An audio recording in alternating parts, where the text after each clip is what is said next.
ফিলিস্তিনের সশস্ত্র গোষ্ঠী হামাস নিজেদের অস্ত্র ফেলে না দিলে তাদের নিরস্ত্র করা হবে বলে হুঁশিয়ারি দিয়েছেন মার্কিন প্রেসিডেন্ট ডোনাল্ড ট্রাম্প। মধ্যপ্রাচ্য সফরে গিয়ে গাজা যুদ্ধবিরতির চুক্তি উদযাপন করার একদিন পরে মঙ্গলবার ট্রাম্প এই হুঁশিয়ারি দেন।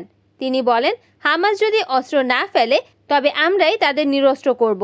তারা জানে আমি খেলা খেলছি না, এটা খুব দ্রুত হবে এবং সম্ভবত সহিংসভাবেই। ডোনাল্ড ট্রাম্প আরও বলেন, আমি হামাসকে বলেছি তোমরা নিরস্ত্র হবে এবং তারা বলেছে জি স্যার, আমরা নিরস্ত্র হব।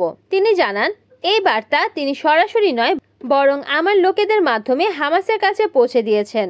তবে তিনি স্পষ্ট করেননি হামাসকে নিরস্ত্র করার ক্ষেত্রে কারা অংশ নেবে বা এতে যুক্তরাষ্ট্রের সামরিক বাহিনী জড়িত থাকবে কিনা। এদিকে হামাস এখন পর্যন্ত অস্ত্র ছাড়তে রাজি হয়নি, যদিও এটি ট্রাম্পের 20 দফা যুদ্ধবিরতি ও দীর্ঘমেয়াদী শান্তি পরিকল্পনার পরবর্তী ধাপে একটি গুরুত্বপূর্ণ শর্ত।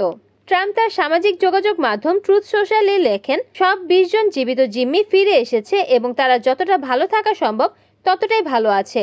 এক বিশাল বোঝা নামিয়ে রাখা গেছে, তবে কাজ এখনো শেষ হয়নি। যেভাবে প্রতিশ্রুতি দেওয়া হয়েছিল সেইভাবে মৃতদের মরদেহ ফেরত দেওয়া হয়নি। দ্বিতীয় ধাপ এখনই শুরু হচ্ছে।